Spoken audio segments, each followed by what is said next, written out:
എല്ലാവർക്കും നമസ്കാരം. യൂട്യൂബ് മീഡിയയുടെ പുതിയൊരു വീഡിയോയിലേക്ക് സ്വാഗതം. കോട്ടപ്പുറം കോട്ടയാണോ കൊടുങ്ങല്ലൂർ കോട്ടയാണോ, ഇതിലേതാണ് ശരി? ഈ അടുത്ത് എൻ്റെ ഒരു ഫേസ്ബുക്ക് ഫ്രണ്ട് പള്ളിക്കോണം രാജീവ് ഫേസ്ബുക്കിൽ പങ്കുവെച്ച ഒരു പോസ്റ്റിൻ്റെ ക്യാപ്ഷൻ ഇതായിരുന്നു. ഇത് വളരെ ന്യായമായൊരു ചോദ്യമാണെന്ന് തോന്നി. കാരണം ചരിത്രരേഖകളിൽ എവിടെയും തന്നെ നമുക്ക് കോട്ടപ്പുറം കോട്ട എന്നൊരു പേര് കാണുവാൻ സാധിക്കുകയില്ല. ക്രാങ്കന്നൂർ കോട്ട എന്നാണ് ഈ കോട്ടയെ ചരിത്രരേഖകളിൽ വിശേഷിപ്പിക്കുന്നത്. പിന്നെ എങ്ങനെയാണ് മുസിരിസ് പൈതൃക പദ്ധതിയുടെ ഭാഗമായി പോലും കോട്ടപ്പുറം കോട്ട എന്ന പേര് ഉപയോഗിക്കുന്നത് എന്നാണ് അദ്ദേഹം തൻ്റെ പോസ്റ്റിൽ ചോദിക്കുന്നത്. അപ്പോൾ പോസ്റ്റിൻ്റെ വിശദ വിവരങ്ങളാണ് നമ്മൾ ഇന്ന് വീഡിയോ ആയിട്ട് അവതരിപ്പിക്കുന്നത്. അപ്പോൾ നമുക്ക് വീഡിയോയിലേക്ക് പോകാം. കൊടുങ്ങല്ലൂർ പട്ടണത്തിൻ്റെ തെക്ക് ഭാഗത്ത് കോട്ടപ്പുറത്തോട് ചേർന്ന് ചാലക്കുടി പുഴയും പെരിയാറും സംഗമിക്കുന്ന കായലിൻ്റെ വടക്കേ കരയിലായി മുക്കാലും തകർക്കപ്പെട്ട നിലയിൽ കാണപ്പെടുന്ന കൊടുങ്ങല്ലൂർ കോട്ട 16-ാം നൂറ്റാണ്ടിൽ ഏറെ തന്ത്രപ്രധാനമായ സ്ഥാനത്ത് പോർച്ചുഗീസുകാർ നിർമ്മിച്ച സൈനിക കേന്ദ്രമായിരുന്നു. ക്രാങ്കന്നൂർ കോട്ട എന്ന് വിദേശ രേഖകളിൽ സൂചിപ്പിക്കുന്ന പ്രശസ്തമായ കൊടുങ്ങല്ലൂർ കോട്ടയെ കുറെ കാലമായി കോട്ടപ്പുറം കോട്ട എന്നാണ് വിളിച്ചു വരുന്നത്. സർക്കാർ രേഖകളിലും മുസിരിസ് ടൂറിസം പദ്ധതിയുടെ ഭാഗമായുമൊക്കെ കൊടുങ്ങല്ലൂർ കോട്ട എന്നതിനു പകരം കോട്ടപ്പുറം കോട്ട എന്നാണ് ഇപ്പോൾ അറിയപ്പെടുന്നത്.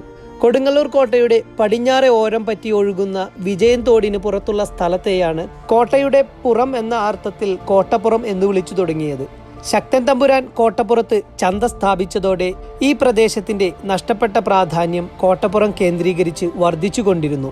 അന്നാകട്ടെ ഭാഗികമായി തകർക്കപ്പെട്ട കോട്ട ഡച്ചുകാരുടെ കാവൽ നിലയം മാത്രമായിരുന്നു. കൊടുങ്ങല്ലൂർ പട്ടണത്തോട് ചേർന്നുള്ള പെരുമാക്കന്മാരുടെ രാജധാനിയായിരുന്ന തിരുവഞ്ചിക്കുളം മുതൽ തെക്കോട്ട് കായൽ തീരം വരെയുള്ള പ്രദേശത്തെയാണ് ഇപ്പോൾ കോട്ടപ്പുറം എന്ന് വിളിക്കുന്നത്.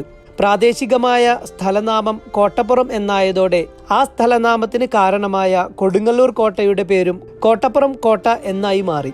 കൊടുങ്ങല്ലൂർ കോട്ടയുടെ പുറത്തെ സ്ഥലത്തിനെയാണ് കോട്ടപ്പുറം എന്ന് വിളിച്ചിരുന്നതെങ്കിൽ പിന്നീട് കോട്ട പോലും പുറത്തെ ആ സ്ഥലത്തിന്റെ പേരിൽ അറിയപ്പെടേണ്ടി വന്നു എന്നതാണ് വിരോധാഭാസം. കൊടുങ്ങല്ലൂർ കോട്ടയിരുന്ന സ്ഥലവും സമീപ പ്രദേശങ്ങളും കൊച്ചേരൽ കോൻ പെരുമാൾ വർത്തക പ്രമാണിയായ ജ്ഞാനായി തൊമ്മന് ദാനം ചെയ്തതാണത്രേ. അന്നു മുതൽ അവിടം ജ്ഞാനായ ക്രൈസ്തവരുടെ വാസസ്ഥലവും അങ്ങാടിയുമായിരുന്നു.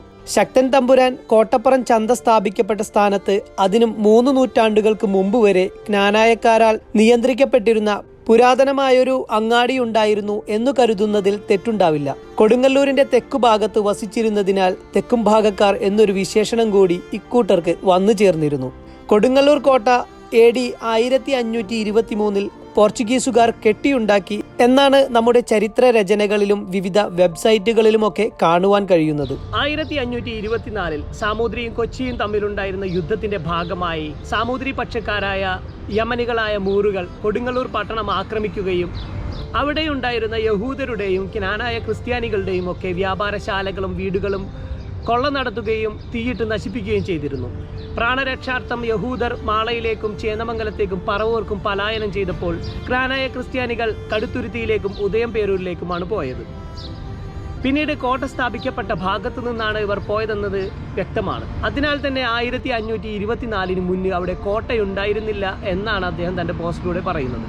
കേരളത്തിലെ സുറിയാനി ക്രൈസ്തവരെ നയിക്കുന്നതിനായി ബാബിലോണിയയിലെ പാത്രിയാർക്കിസായ മാർ ഏലിയ 1503 കേരളത്തിലേക്ക് അയച്ച 4 മെത്രാന്മാരിൽ ഒരാളായിരുന്നു മാർ ജേക്കബ്. കൊടുങ്ങല്ലൂരിലെ മൂറുകളുടെ ആക്രമണം കൊണ്ട് ക്രൈസ്തവർക്കുണ്ടായ നാശനഷ്ടങ്ങളിൽ പരിതപിച്ച് അദ്ദേഹം AD 1525 പോർച്ചുഗൽ രാജാവിനയച്ച ഒരു കത്തിൽ ആക്രമണത്തിനു ശേഷം ക്രിസ്ത്യാനികളുടെ വാസസ്ഥലം തദ്ദേശീയരായ പ്രഭുക്കന്മാർ കൈയടക്കിയെന്നും കുരുമുളക് കച്ചവടം നിർബാധം നടത്തുന്നതിനും ക്രിസ്ത്യാനികൾക്ക് സംരക്ഷണം നൽകണമെന്ന നിലയിലും അവിടെ ഒരു കോട്ട കെട്ടിയുയർത്തുന്നത് നന്നായിരിക്കും എന്ന് അഭിപ്രായപ്പെടുന്നുണ്ട്.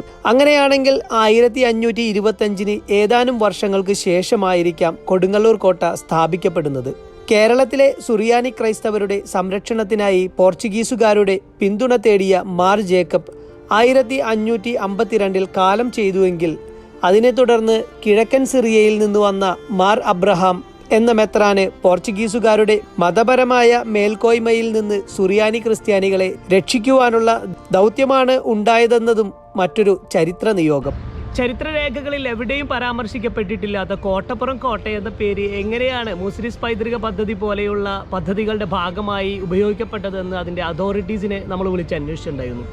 അപ്പോൾ അവിടെ നിന്നും കിട്ടിയ മറുപടി എന്താണെന്ന് വെച്ച് കഴിഞ്ഞിട്ടുണ്ടെങ്കിൽ ക്രാങ്കന്നൂർ എന്നതാണ് ചരിത്രപരമായി ഉപയോഗിക്കേണ്ട പേര് എങ്കിലും ക്രാങ്ങന്നൂർ എന്ന ആ പേര് 300 വർഷങ്ങൾക്ക് മുമ്പാണ് ഉപയോഗിച്ചിരുന്നത്. അതിനു മുമ്പ് കൊടുങ്ങല്ലൂർ മഹോദയപുരമായിരുന്നു. പിന്നീട് പ്രാദേശികമായി വന്ന മാറ്റമാണ് കോട്ടപ്പുറം എന്നുള്ളത്. ഉദാഹരണം പറയുകയാണെന്നുണ്ടെങ്കിൽ കീഴ്ത്തളി എന്ന സ്ഥലത്തെ ഇപ്പോൾ നമ്മൾ കീത്തോളി എന്നാണ് വിളിക്കുന്നത്. അവിടെ ഉണ്ടായിരുന്ന ബോർഡ് മാറ്റി കീത്തോളി എന്നാണ് വെച്ചിരിക്കുന്നത്. അതുപോലെ തന്നെ വില്ലേജ് രേഖകളിലും ആധാരങ്ങളിലും എല്ലാം അത് കീത്തോളിയാണ്. അങ്ങനെയുണ്ടായ പ്രാദേശിക മാറ്റമാണ് കോട്ടപ്പുറം എന്നുള്ളത്.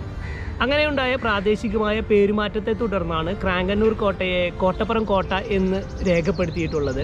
അത് ഫോളോ ചെയ്തു എന്ന് മാത്രമേ ഉള്ളൂ. യഥാർത്ഥത്തിൽ ഉപയോഗിക്കേണ്ടത് ക്രാങ്ങന്നൂർ കോട്ട എന്ന് തന്നെയാണ് അവർ പറഞ്ഞത്. മുസിരിസ് പൈതൃക പദ്ധതിയുടെ ഭാഗമായി കോട്ടപ്പുറം കോട്ട എന്ന് കൊടുക്കുന്നിടത്തെല്ലാം അവർ ക്രാങ്ങന്നൂർ കോട്ട എന്ന് ബ്രാക്കറ്റിൽ കൊടുക്കാറുണ്ടെന്നും ആണ് അറിയിച്ചത്. അപ്പോൾ ഈ പോസ്റ്റ് പങ്കുവെച്ച പള്ളിക്കോണ രാജുവിന് വളരെ അധികം നന്ദി രേഖപ്പെടുത്തുന്നു. കാരണം ഒരു ന്യായമായൊരു ചോദ്യമാണ് താങ്കൾ പങ്കുവെച്ചത്.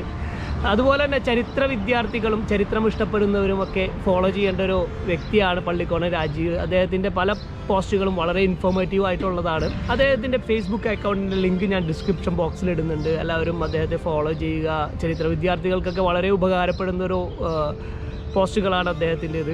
അപ്പോൾ ഈ വീഡിയോ നിങ്ങൾക്കെല്ലാം ഉപകാരപ്രദമായി എന്ന് വിചാരിക്കുന്നു. മറ്റൊരു വീഡിയോയുമായി കാണുന്നത് വരെ എല്ലാവർക്കും നന്ദി, നമസ്കാരം.